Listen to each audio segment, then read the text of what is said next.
ಸ್ನೇಹಿತರೆ, ಕಲ್ಕತ್ತಾದ ಆರ್ಜಿಕರ್ ಮೆಡಿಕಲ್ ಕಾಲೇಜಿನಲ್ಲಿ ನಡೆದಂತಹ ಭೀಕರ ಅತ್ಯಾಚಾರ ಕೊಲೆ ವಿರುದ್ಧ ಇಡೀ ದೇಶ ರೊಚ್ಚಿಗೆದ್ದಿದೆ. ದೇಶವ್ಯಾಪಿ ಪ್ರತಿಭಟನೆಯ ಕಿಚ್ಚು ಭುಗಿಲೆದ್ದಿದೆ. ಇದು ದೇಶ ಕಂಡ ಮತ್ತೊಂದು ನಿರ್ಭಯ ಪ್ರಕರಣ ಅಂತ ಬಿಂಬಿಸಲಾಗ್ತಾ ಇದೆ. ಆದ್ರೆ ಇದೆಲ್ಲದರ ಮಧ್ಯೆ ಈಗ ಮತ್ತೊಂದು ವಿಧ್ವಂಸಕ ಕೃತ್ಯ ನಡೆದಿದೆ. ಪ್ರತಿಭಟನಾ ನಿರತ ವೈದ್ಯಕೀಯ ವಿದ್ಯಾರ್ಥಿಗಳ ಮೇಲೆ ರಾತ್ರೋರಾತ್ರಿ ನೂರಾರು ದುಷ್ಕರ್ಮಿಗಳು ದಾಳಿ ಮಾಡಿದ್ದಾರೆ, ಆಸ್ಪತ್ರೆಯನ್ನ ಧ್ವಂಸ ಮಾಡಿದ್ದಾರೆ. ಹಾಗಿದ್ರೆ ಕಲ್ಕತ್ತಾದಲ್ಲಿ ನಿಜಕ್ಕೂ ನಡೀತಾ ಇರೋದೇನು? ಈ ಸಾಮೂಹಿಕ ಅತ್ಯಾಚಾರ ಕೇಸ್ನಲ್ಲಿ, ಕೊಲೆ ಕೇಸ್ನಲ್ಲಿ ಪ್ರಭಾವಿಗಳನ್ನ ಇದೆಲ್ಲ ಮರೆಮಾಚಿ ಪ್ರಭಾವಿಯನ್ನ ಕಾಪಾಡಲಾಗ್ತಾ ಇದೆಯಾ? ರಾತ್ರೋರಾತ್ರಿ ಆಸ್ಪತ್ರೆ ಹಾಗೂ ವಿದ್ಯಾರ್ಥಿಗಳ ಮೇಲೆ ದಾಳಿ ಮಾಡಿದ್ದ ಈ ದುಷ್ಟರ ಗ್ಯಾಂಗ್ ಯಾರು? ಸಾಕ್ಷ್ಯ ನಾಶ ಮಾಡೋಕೆ ಟ್ರೈ ಮಾಡಿದ್ರ? ಇದೆಲ್ಲವನ್ನ ಈ ವರದಿಯಲ್ಲಿ ಕ್ವಿಕ್ ಆಗಿ ನೋಡ್ತಾ ಹೋಗೋಣ. ಸ್ನೇಹಿತರೆ, ಹತ್ಯೆಗೀಡಾದ ಯುವತಿ ಡಾಕ್ಟರ್ ಎಸ್ 31 ವರ್ಷ ವಯಸ್ಸಿನವರಾಗಿದ್ದು, ಕಲ್ಕತ್ತಾದ ಡಾಕ್ಟರ್ ರಾಧಾ ಗೋವಿಂದ್ಕರ್ ಸರ್ಕಾರಿ ಮೆಡಿಕಲ್ ಕಾಲೇಜಿನಲ್ಲಿ 2ನೇ ವರ್ಷದ PG ಮಾಡ್ತಾ ಇದ್ರು.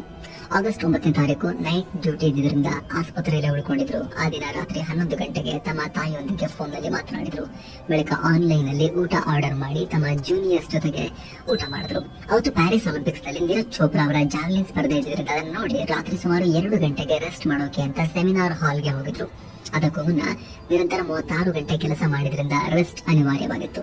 ಸಾಮಾನ್ಯವಾಗಿ ನೈಟ್ ಡ್ಯೂಟಿ ಡಾಕ್ಟರ್ಗಳಿಗೆ ಎಲ್ಲ ಆಸ್ಪತ್ರೆಗಳಲ್ಲಿ DDR ಡ್ಯೂಟಿ ಡಾಕ್ಟರ್ಸ್ ರೂಮ್ ಅಂತ ಪ್ರತ್ಯೇಕ ಕೋಣೆಗಳಿರುತ್ತವೆ. ಆದ್ರೆ ಆರ್ಜಿಕರ್ ಆಸ್ಪತ್ರೆಯಲ್ಲಿ ಆ ವ್ಯವಸ್ಥೆ ಇಲ್ಲದೆ ಇದ್ರಿಂದ ಡಾಕ್ಟರ್ ಎಸ್ ಸೆಮಿನಾರ್ ಹಾಲ್ ನಲ್ಲೇ ರೆಸ್ಟ್ ಮಾಡೋಕೆ ಹೋಗಿದ್ರು. ಆದ್ರೆ ಅದೇ ಕೊನೆ ಬೆಳಗಾಗ ಹೊತ್ತಿಗೆ ಆಕೆ ಸೆಮಿನಾರ್ ಹಾಲ್ ನಲ್ಲಿ ಶವವಾಗಿ ಪತ್ತೆಯಾಗಿದ್ರು. ಅನಗ್ನ ಸ್ಥಿತಿಯಲ್ಲಿ ಪತ್ತೆಯಾಗಿದ್ರಿಂದ ಅತ್ಯಾಚಾರ ಎಸಗಿರೋದು ಸ್ಪಷ್ಟವಾಗಿತ್ತು. ವೈದ್ಯ ಕಂಡ ನರಕ. ಸ್ನೇಹಿತರೆ, ನಮ್ಮಲ್ಲಿ ವೈದ್ಯೋ ನಾರಾಯಣೋ ಹರಿ ಅಂತ ಹೇಳ್ತಾರೆ. ಅಂದ್ರೆ ಜೀವ ಉಳಿಸುವ ವೈದ್ಯರನ್ನ ದೇವರಂತೆ ಕಾಣಬೇಕು ಅನ್ನೋದು. ಆದ್ರೆ ಟ್ರೈನಿ ಡಾಕ್ಟರ್ ಜೊತೆ ನಡೆದಿದ್ದು ಅಮಾನುಷ ಕೃತ್ಯ, ಅತಿ ದಾರುಣ, ಪೈಶಾಚಿಕ.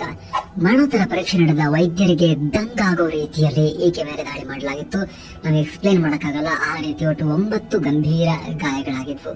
ಸ್ವಲ್ಪ ದೂರದಲ್ಲಿ ಒಂದು ಬ್ಲೂಟೂತ್ ಬಿದ್ದಿತ್ತು. ಅದರ ಜಾಡು ಹಿಡಿದ ಹೊರಟ ಪೊಲೀಸರಿಗೆ ಸಿಕ್ಕಿತ್ತು ಸಂಜಯ್ ರಾಯ್ ಅನ್ನೋ ಮೃಗ.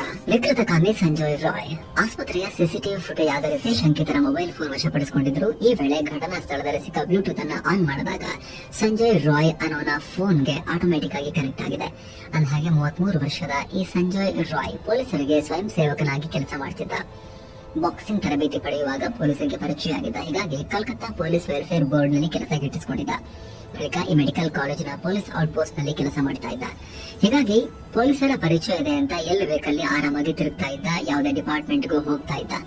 ಘಟನೆ ನಡೆದ ದಿನ ಕೂಡ ಇದೇ ರೀತಿ ಸೆಮಿನಾರ್ ಹಾಲ್ಗೆ ನುಗ್ಗಿ ಮಲಗಿದ್ದ ವೈದ್ಯ ಮೇಲೆ ಅತ್ಯಾಚಾರ ಎಸಗಿದ್ದಾನೆ ಅಂತ ಹೇಳಲಾಗ್ತಿದೆ. ಜೊತೆಗೆ ಇದೊಬ್ಬ ವಿಪರೀತ ಮದ್ಯ ವ್ಯಸನಿಯಾಗಿದ್ದ, ಹಾಗೆ ಮಹಾನ್ ವಿಕೃತಕಾಮಿಯಾಗಿದ್ದ, ಅಶ್ಲೀಲ ವಿಡಿಯೋಗಳ ದಾಸನಾಗಿದ್ದ. ಈಗ ಆಲ್ರೆಡಿ 4 ಮದುವೆಯಾಗಿದ್ದ. ಆದ್ರೆ ದೈಹಿಕ ಕಿರುಕುಳ ಕೊಡುತ್ತಿದ್ರಿಂದ ಅವರೆಲ್ಲ ದೂರ ಆಗಿದ್ರು. ಇತ್ತೀಚಿನ ವರ್ಷದಲ್ಲಿ 4ನೇ ಮದುವೆ ಆಗಿರ್ತಾನೆ. ಆದ್ರೆ ಆಕೆ ಕ್ಯಾನ್ಸರ್ ನಿಂದ ಸಾವನ್ನಪ್ಪಿದ್ಲು ಅಂತ ಹೇಳಲಾಗುತ್ತೆ. ಅಲ್ಲದೆ ವಿಚಾರಣೆ ವೇಳೆ ತಾನು ಮಾಡಿದ್ದು ಪಾಪ ಕೃತ್ಯ ಅನ್ನೋ ಕನಿಷ್ಠ ಪಾಪ ಪ್ರಜ್ಞೆನೂ ಈತನಿಗೆ ಇರಲಿಲ್ಲ. ಬೇಕಾದ್ರೆ ಗಲ್ಲಿಗೆರಸಿ ಹೌದು ನಾನು ಮಾಡಿದ್ದು ಹೌದು ಅಂತ ನೇರವಾಗಿ ಪೊಲೀಸರಿಗೆ ಈತ ಹೇಳ್ತಾ ಇದ್ದ. ಆತ್ಮಹತ್ಯೆ ಪಟ್ಟ ಕಟ್ಟೋ ಪ್ರಯತ್ನ. ಹಾಗಿದ್ರೆ ಇಲ್ಲಿ ಎಲ್ಲ ನೇರವಾಗಿದೆಯಲ್ಲ, ಮತ್ತೆ ಯಾಕೆ ಇಷ್ಟೆಲ್ಲ ಪ್ರತಿಭಟನೆ ಅನ್ನೋ ಪ್ರಶ್ನೆ ಮೂಡಬಹುದು. ಆದ್ರೆ ಮೊದಲನೇದಾಗಿ ವೈದ್ಯೆಯನ್ನ ಭೀಭತ್ಸವಾಗಿ ಹತ್ಯೆ ಮಾಡಿರುವುದಕ್ಕೆ ವಿದ್ಯಾರ್ಥಿಗಳು ರೊಚ್ಚಿಗೆದ್ದಿದ್ರು. ಇದರ ಜೊತೆಗೆ ಈ ಪ್ರಕರಣದಲ್ಲಿ ಕಾಲೇಜು, ಪೊಲೀಸರು ಹಾಗೂ ಸರ್ಕಾರ ನಡ್ಕೊಂಡ ರೀತಿ ಅನುಮಾನಗಳಿಗೆ ಕಾರಣ ಆಗಿತ್ತು. ಆರಂಭದಲ್ಲಿ ಸಂತ್ರಸ್ತೆ ಕುಟುಂಬಕ್ಕೆ ಕಾಲ್ ಮಾಡಿದ್ದ ಆಸ್ಪತ್ರೆಯ ಚೆಸ್ಟ್ ಮೆಡಿಸಿನ್ ವಿಭಾಗದ ಅಸಿಸ್ಟೆಂಟ್ ಸೂಪರಿಂಟೆಂಡೆಂಟ್ ನಿಮ್ಮ ಮಗಳು ಆತ್ಮಹತ್ಯೆ ಮಾಡಿಕೊಂಡಿದ್ದಾಳೆ ಅಂತ ಹೇಳಿದ್ರಂತೆ. ಜೊತೆಗೆ ಘಟನಾ ಸ್ಥಳಕ್ಕೆ ಕುಟುಂಬಸ್ಥರು ಹೋದಾಗ ಯುವತಿಯ ದೇಹ ತೋರಿಸದೆ 3 ಗಂಟೆ ವೇಟ್ ಮಾಡಿಸಿದ್ದಾರೆ. ಅದೇ ಪ್ರತಿಭಟನೆ ಶುರುವಾದಾಗ ಕಾಲೇಜಿನ ಪ್ರಾಂಶುಪಾಲ ಸಂದೀಪ್ ಘೋಷ್ ತಮ್ಮ ಸ್ಥಾನಕ್ಕೆ ರಾಜೀನಾಮೆ ಕೊಟ್ಟಿದ್ರು. ಆದ್ರೆ ಬಂಗಾಳ ಸರ್ಕಾರ ಕೆಲವೇ ಗಂಟೆಗಳಲ್ಲಿ ಅವರನ್ನ ಕಲ್ಕತ್ತಾ ನ್ಯಾಷನಲ್ ಮೆಡಿಕಲ್ ಕಾಲೇಜಿನ ಪ್ರಾಂಶುಪಾಲರಾಗಿ ನೇಮಕ ಮಾಡಿದೆ. ಇವೆಲ್ಲ ವಿದ್ಯಾರ್ಥಿಗಳಲ್ಲಿ ಆಕ್ರೋಶ ಹಾಗೂ ಸಂಶಯ ಕಾರಣವಾಗಿತ್ತು. ಆದ್ರೆ ಈ ಪ್ರಕರಣಕ್ಕೆ ದೊಡ್ಡ ಟ್ವಿಸ್ಟ್ ಹಾಗೂ ಸಂಶಯ ಮೂಡಿಸಿದ್ದು ಮರಣೋತ್ತರ ವರದಿಯಲ್ಲಿ ಹೊರಬಂದ ಮತ್ತೊಂದು ಸಾಕ್ಷ್ಯ, ಮತ್ತೊಂದು ಆಧಾರ. ಬರೀ ಅತ್ಯಾಚಾರ ಅಲ್ಲ, ಸಾಮೂಹಿಕ ಅತ್ಯಾಚಾರ.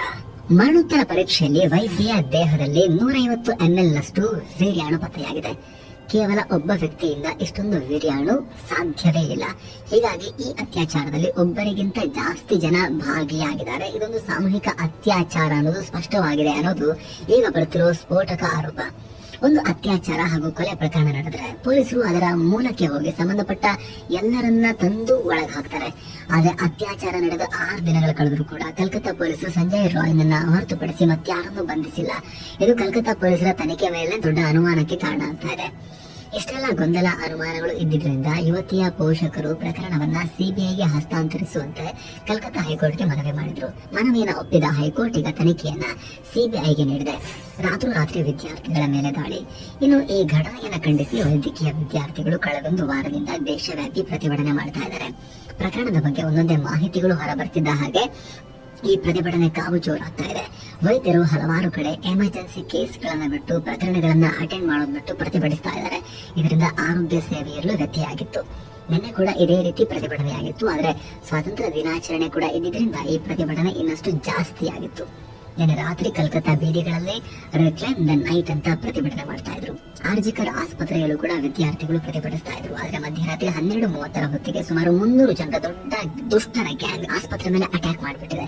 18ಕ್ಕೂ ಅಧಿಕ ಆಸ್ಪತ್ರೆ ರೂಮ್ಗಳನ್ನ ಧ್ವಂಸ ಮಾಡಿದ್ದಾರೆ. ವಿದ್ಯಾರ್ಥಿಗಳ ಮೇಲೂ ಕೂಡ ದಾಳಿಯಾಗಿದೆ. ಕೆಲವರು ಓಡ್ ಹೋಗಿ ಪ್ರಾಣ ಉಳಿಸಿಕೊಂಡಿದ್ದಾರೆ.